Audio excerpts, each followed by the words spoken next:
Izernore, Isernodorum, porte de fer, ville de la Gaule lyonnaise, dans l'ancien territoire des Gaulois séquanes, que sont nés au 5e siècle après Jésus-Christ, Romains, Lupicin et Oian, les pères du Jura, ceux qui sont à l'origine du monachisme dans le Jura.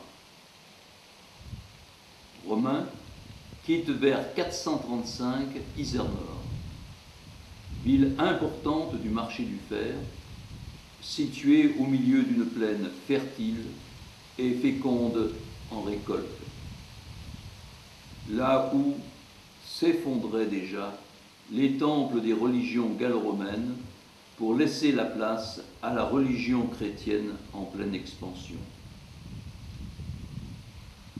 À la recherche d'une vie nouvelle, Romain s'enfonce dans les forêts enchevêtrées du Jura et s'installe seul, en ermite, au confluent de deux rivières, Condat. Rejoint quelque temps plus tard par son frère cadet Lupicin, il installe avec lui des cabanes pour faciliter l'accueil des nouveaux arrivants qui choisissent, comme eux, la vie érémitique. Il défriche de nouvelles terres plus au nord, et c'est pourquoi il fonde deux monastères. L'un qu'il confie à son frère Lupicin, et l'autre à la Balme, qu'il confie à sa sœur. Homme très miséricordieux, Romain accueille sans distinction tous ceux qui veulent rechercher leur salut dans l'expérience monastique.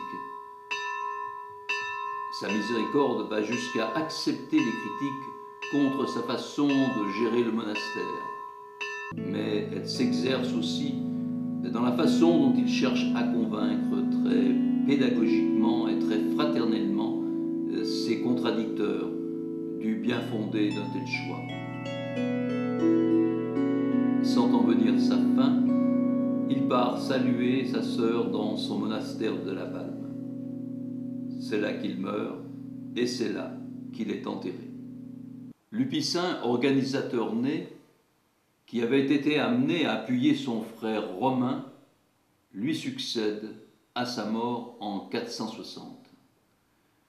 C'est un homme d'une très grande frugalité, d'une très grande ascèse, aussi bien dans son vêtement que dans son couchage. Homme de veille et de prière, soucieux de la vie de ses moines, il est aussi un défenseur des droits de ceux qui sont spoliés ou injustement accusés dans la vie politique et sociale, ce qui lui vaut même la reconnaissance des chefs d'État. Homme d'ordre, il vise à donner de la stabilité au monastère et à éviter par une attitude ferme, constante et attentive l'instabilité de certains moines gyrovagues. Il meurt très âgé en 480, refusant plus longtemps de rester en ce monde pour rejoindre son Dieu. Il est enterré dans le monastère de Locone, qu'il avait tant aimé et contribué à installer et qui devient Saint-Lupicin.